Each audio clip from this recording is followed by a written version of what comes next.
Now, you may recall that about 2.5 weeks into Russia's invasion and bombing of Ukraine, there were intense battles over the control of territory surrounding several nuclear reactors, including the infamous Chernobyl site.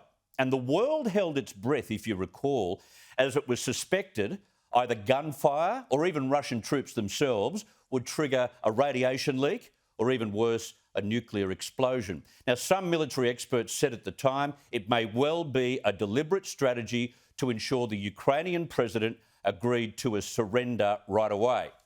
Well, The Times reports today that whatever the intended strategy was or is, the capture of the Chernobyl reactor has backfired terribly on those Russian troops assigned to that district.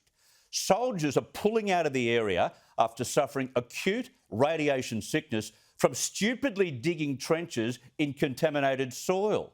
A significant trench network was fortified in what's known as the Red Forest, which is a highly toxic area adjacent to the reactor. And they named the forest red because that's the colour the trees turned after absorbing so much radiation.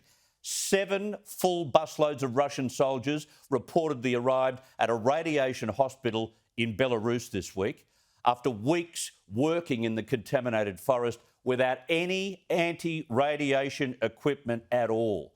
One worker at the plant described the decision to base Russian soldiers in the forest as just suicidal. Another example of how unprepared and inept the Russian military has been through this entire invasion. NATO now estimates that more than 15,000 Russian troops have been killed so far in this war.